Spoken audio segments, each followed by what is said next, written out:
Hello everyone, Andrew here for MrAcpilot, and welcome to a little tutorial series where we're going to go about really bringing our Minecraft shots and animations to life.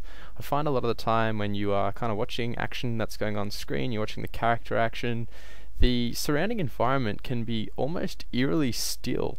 And so what we're going to do in just a few simple videos is really focus on how to bring our environment to life.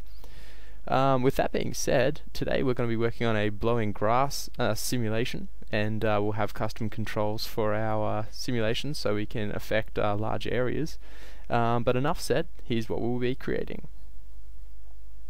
So as you can see, we have the controls to do even just a simple still wind, or something as big as a howling storm that's blowing in.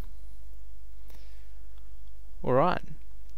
Today, as always, I'm going to be using Autodesk Maya. That's literally the only program you will need. You can totally follow along in Blender, Cinema 4D, 3ds Max, your program of choice. What we're doing is fairly generic, so you shouldn't really have any trouble following along. For those of you that are wondering, I haven't uploaded recently. I'm actually working on an original student short film with an idea that I've been developing over the last 7 months now. So that should be coming in the next few months, and I'm super excited about that, so make sure you keep your eyes peeled. Alright, let's get into it. So now that you know what we're creating, what we're going to do is create one little unit of blowing grass, and then we can actually duplicate that to build up our global simulation. So the first thing I'm going to do, now being in Maya, is I'm going to go to the polygons visor, and I'm going to create a new polygon plane. Now that's going to come in really small. I'm going to jump over here into the channel box, and I'm going to change the scale to 100 in all channels. And what this means is we've now scaled up this plane to be 100 centimeters by 100 centimeters, which is a meter squared, or the equivalent to a real Minecraft block. If you're seeing a wireframe like me, simply hit the number 6 on the number pad, and that's going to change to shaded view. Select your polygon plane, and over here in the channel box under the inputs, I'm just going to change the subdivisions to 3 by 3. For a video like this, that's really all that's going to be necessary, and because we're duplicating this, we really want to minimize on geometry. Selecting my mesh, I'm going to rotate it up in the X. I'm just going to key in here a 90-degree rotation, and I'm going to just duplicate this, selecting the object, hitting Control D, and I'm going to rotate that in the Y again 90 degrees. And now what we have is the basic grass unit, and that's just a static mesh, and we will shortly transform this into our simulated object. So I'm going to select both of these meshes, and under the polygons menu bar, I'm going to go to mesh and combine these into the one mesh. So now we just have a single object here. It's probably a good idea to go along and delete the history, so I'm going to go to edit, delete by type history, and that just basically tells the mesh to forget that it was originally 2 other pieces of mesh and just start afresh with this geometry, so we shouldn't have any problems. Alright, the next thing I'm going to do is change the polygons menu bar to the animation menu bar, and under the create deformers tab we're going to create a lattice, and I'm going to go ahead and click on the option box here. The main thing I really want to pay attention to is resetting the settings, so you can just do edit reset if yours aren't already at the default. And the divisions, these 3 boxes correspond to the divisions in the X, the Y and the Z, and 2 by 2 is okay. For the Y, which is the height, I'm going to change this to 3, and in the local divisions I'm also going to change this to 3 in the Y. And that pretty much is good for us. I'm going to go to create, and what you see is our lattice box that's blue here. It actually comes in, and you'll see that it encompasses the object that we just created. And I'm going to select the lattice itself, and right clicking, going to lattice point. And what this allows us to do, I'm just going to select the top 4 lattice points here, and if I hit W on the keyboard I can go to my move tool, and I can actually move these points, and you can see that as I move these points it actually influences the mesh, and the mesh is kind of constrained to the lattice cage, so it deforms, and you can almost see the basics here of our blowing grass. So what I'm going to do to handle these lattice points more efficiently with just the top 4 selected is I'm going to still being under the animation menu bar, go to create deformers, and I'm just going to create a cluster, and that's just going to create a point in the center here that we can really use to influence these four corners at the top. Just a note, if you can't see this, just make sure under the Show tab you have deformers enabled. Okay, so we've got a cluster now, and as we move this, it actually has the influence of those four vertices we selected before. So now we have our object where we can move this around arbitrarily, and we have control over our grass unit. And the way we're actually going to make this work in the simulation is we're going to write a very simple expression. Now, there's no need to be intimidated. It's going to be very simple, straightforward, and most importantly, very powerful for our needs. So I want to write an expression that controls movement in the Z and movement in the X. Okay. So the first thing I'm going to do to go about this is I'm going to, while the cluster handle itself is still selected, I'm going to select the Translate X channel, hold down Control, right click, and select Expressions. That should pop open the expression editor for you. And you can see, because we opened the expression editor from the Translate X channel, that's already the selected object and attribute. So I'm going to go ahead and copy this into the expression dialog box. And I'm going to start off by writing a really simple expression. So the translation in the X is going to be equal to noise, and I'm going to have an open and a close bracket here, and inside of those brackets I'm going to write time. So it's going to be noisy, or what is a random value that is a function or takes time as the parameter. So I can go ahead and click create. I can minimize this, and if you look and I start playing through this animation, you can actually see there's a subtle movement back and forth, but that's really not going to be enough for us. So I'll just pause this and I'll open up the expression editor once again, and I want to exaggerate this a little bit. So I'm going to at the end here, I'm going to do an asterisk, which is the multiplication symbol in coding and scripting. I'm going to multiply that just by 10. So I go ahead and I can click edit, and we can have a look at the results now, and you can see that the cluster is actually drifting a lot more.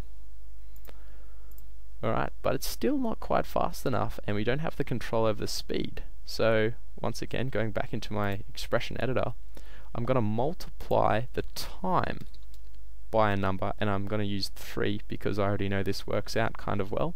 So the time is being multiplied by 3, so it's kind of fast, and the actual noise itself is being multiplied by 10, which means that these two numbers, 3 controls the speed and 10 controls how much it's being affected.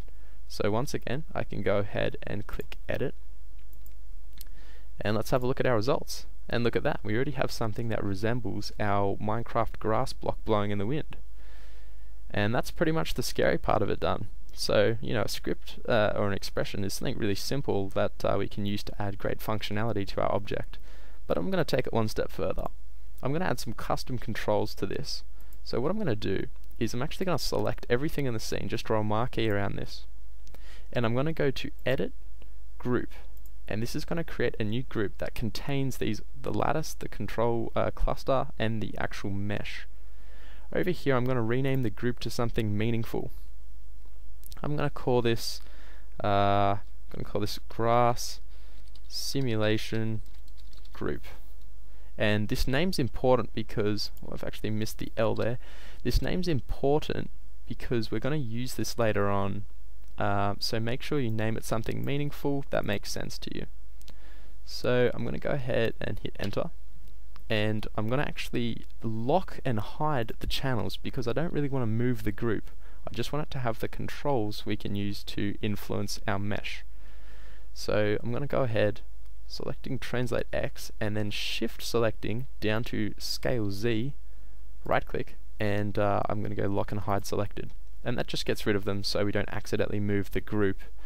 We only move our individual objects. Okay, and now what I'm going to do is, for our expression, instead of having let me just quickly bring up this cluster point. Instead of having a number that is a hard-coded number like 3 or 10, we're going to write an attribute, one that is frequency for the 3 and strength for the 10. And I'll show you how we're going to do this. It's very simple. So I'm just going to select, with the cluster selected, just hit the up key, and that's going to select the group, and you can see it is indeed the group. It doesn't have any of the channels. I'm going to go to modify, add attribute, and here we can actually add in our own channel. I'm going to name this frequency, and this is going to control basically the speed at which the wind is moving through. You don't have to worry about these settings, the defaults work well.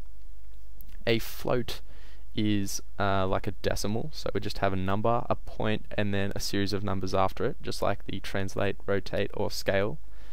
And for the default, I'm going to put in that number we had before originally, and that was the number 3, because as I said, I know this just kind of works well to start off with. So I'm going to add that, and I'm also going to add in another attribute called strength, and this is going to control the amount of displacement that the grass has at the tip. Again, I'm going to leave it as a float, and I'm going to set the default to 10 to match up to what we had before. I'm going to go ahead and click OK. And now that we've created those two attributes, you can see they've appeared over here in our channel box. Okay, so we have frequency, strength, and these aren't actually connected to anything at the moment. They're just attributes. They're arbitrarily on this group, and they don't do anything. We can still click play through our simulation and see the cluster point moving. So let's connect these bad boys up. I'm going to go ahead, select the actually going to go and select the cluster in here. Just got to be careful. There we go. So with the cluster selected, I'm going to go ahead and again select Translate X and Control, hold down Control, right click, go to Expressions. That will bring back my expression editor. And the first thing that I'm going to do is change the displacement. So instead of 10, I'm going to change this to the name that we called our group. So I'm going to call it Grass Simulation Group, and you know, the biggest problem here is going to be accidentally misspelling this. Just make sure this is exactly the same as the group name, Grass Simulation Group, and we're going to write dot frequency. So the dot is like it means that we're accessing a specific attribute, and the attribute is frequency, and we just created that attribute. So now instead of multiplying by 10, it's multiplying by this custom attribute that we've made, which we know is defaulting to 10, but we can change to handle it how we would like it to be. Oop, I just realized I made a mistake here. This attribute at the end is strength, and the 3 is actually the frequency. So we'll go ahead and copy this little bit of code we've written here, and I'll copy that, get rid of the 3. So you can have a look here. I'll just try and zoom in my screen a little bit so it's very clear what's going on. So I have my time multiplied by the group's frequency attribute, frequency, and the whole thing is multiplied by the group's strength attribute. Okay, looks good to me. I'm going to go ahead and click edit.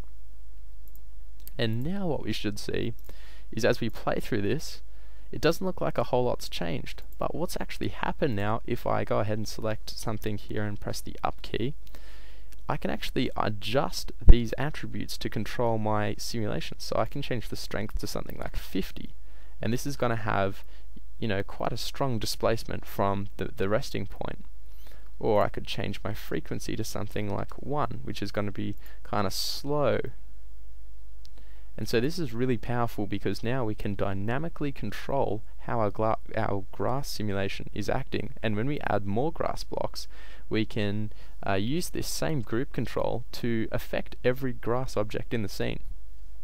So that's all the scary stuff out of the way. What I'm going to do ahead now is go ahead and just clean up the scene. We'll assign a tall grass shader to this, and I'm actually going to add one more custom attribute, and that's what I'm going to call bias. And bias is really how much I want the grass to be already pushing in a certain direction. So if you can remember how we did that, good on you. I'm going to go ahead, select the mesh, up to get to the group, and I'm going to go again to modify, add the attribute. I'm going to call this simply bias, and bias is really just a term that means almost offset, I guess, in this sense. I'm going to go ahead and use a float. I'm not going to worry about setting a default this time, and I'm just going to click OK. Simple as that. And I'm going to again select my cluster, and same as before, click on the Translate X, and you can see it's got a purple background here, and that means that it's connected to something, and it's connected to the expression. I'm going to right click, control right click, go back to my expression editor, and at the very end here I'm going to add a plus symbol, and then I'm going to copy the Grass Simulation Group name just so I don't misspell it now that I know it's working. GrassSimulationGroup.Bias, which is simply going to add whatever number we specify in the bias control to further affect the grass. And if this doesn't make a whole lot of sense, bear with me and I'll show you in a sec. So we'll go ahead and click edit, and now what we can do is going back to the group, as I move the bias, you can see that the bias is actually different to the strength, because if I crank the bias right up and I'll put the strength back to something a little more reasonable, you can see the strength is just controlling really the offset from the resting position, but it's almost as if we've used the bias control to really push the offset or the resting position way out in a certain axis. So you can see now we have these three basic controls which we can use to go pretty much from everything, including kind of a calm breeze right through to a howling storm, and a really powerful tool to have at your fingertips, especially to be able to create simple scripts like this. So I'm going to head and set these back to the defaults: 3 for frequency, 10 for the strength, and 0 bias. Alright, it's looking good. Before I go ahead and assign this a shader, I'm going to just show you how to duplicate this. Of course, you're probably going to want to have multiple grass objects in your scene. So selecting the grass, actually it's important that we zero this out first. So I'm going to go ahead back to the group and set these custom attributes to be made to 0. So now we just have a straight boring grass. And I'm going to just simply duplicate this. And just as before, I'm going to go to create deformers, just create our lattice, right click on the lattice itself and go to my control points. Selecting the top ones, I can go ahead and create the cluster. If you forgot how to do this, you can just reference the previous part of the video. And then all I have to do from here is I can literally just copy my expression from the expression editor over into this new piece of grass. So I can just do Control C and move over here and go ahead and basically just paste that expression in. It's just important that we change cluster 1 handle to cluster 2 handle, because this is the second grass object that we've made. Make sure you go ahead and click create, and that's going to put that in our scene. So now when I press up and I'm going to get back to my group, here I can change the frequency back to 3, strength to 10, and you can see now both of these objects are affected by the same lattice. And this is a really simple process. You can go ahead and repeat this, and you can have a nice I guess you can do this to crops, you can do this to grass, you can do this to anything that kind of sways. You could probably even get away with having a deformation on spiderweb, and you might want to get creative with the actual points you influence. Maybe it's not the top, maybe it's the middle. Just throwing ideas out there. So now that you know how to go ahead and really ramp this up to a bigger scale, we'll just do some final cleanup. We'll assign a shader to this, and that'll pretty much be a day for us. So to do a shader, I'm just going to simply select my mesh here, and I'm going to right click and go down to assign a new material. I'm just going to choose a Lambert material, which is just a matte, that's like a non-glossy surface. And if you just go over to your attribute editor, and you can scroll over and actually find that Lambert. In the color channel, I'm just going to click on this checker box, which gives me some options, and I'm going to plug in a file because we would like a texture. I'm going to change the filter type from quadratic to off, just because Minecraft is low res, and the image name, simply going to open this up and select tall grass. Now if you don't have this image on your computer somewhere, or you don't know how to get it, I'll probably just link it in the description so you can just download it from there. If that's not working for any reason, just do a quick Google search, Minecraft tall grass texture, and I'm sure you'll get a hit straight up.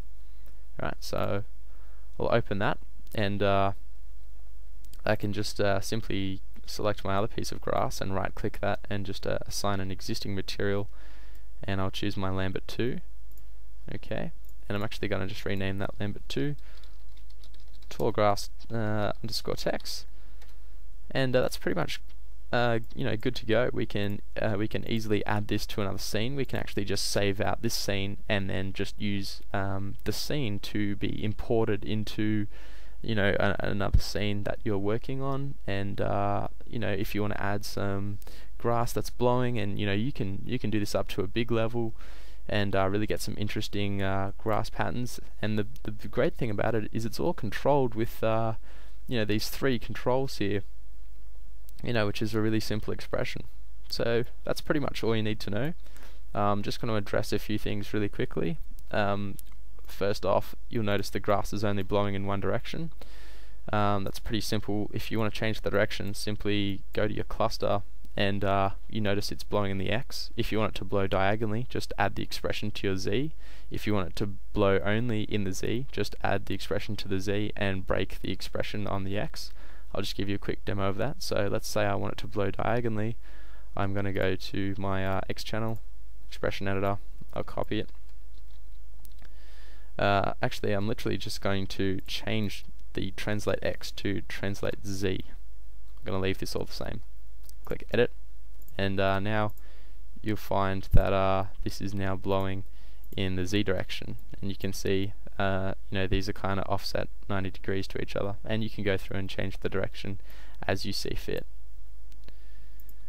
Another thing too is that I actually wrote a really cool script that goes ahead, and if you export geometry from MC to OBJ or Mineways or a program like that from your actual Minecraft world, all you have to do is select your grass, you run the script, and it'll go through and automatically replace all the grass in your scene, or at least all the grass in your selection, with waving objects like this. Except in my simulation I've added some more advanced controls that actually you have waves of grass, so instead of these blowing at the same time, there's offset depending on how far apart they are, and there's some more advanced controls on just adjusting and fiddling with the direction, but it's pretty much the same basic thing at its heart. And so I'll probably link that in the description as well. If you're an animator, I definitely recommend go ahead and check that out. It will probably save you a lot of time, and it can really bring a lot to your shot in terms of just simple movement and life, but it can really just give that feeling that there's an environment, that there's an atmosphere, that it's not just a completely static world out there that's made of blocks. It's alive in some way, and so I really think it can bring a certain quality to your videos.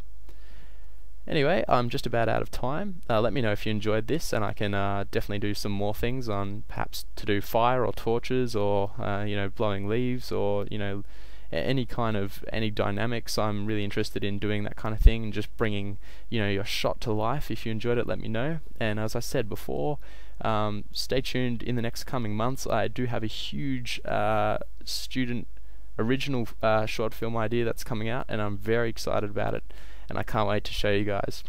Alright, that's Andrew for MrAcpilot. Take it easy, and I'll see you next time.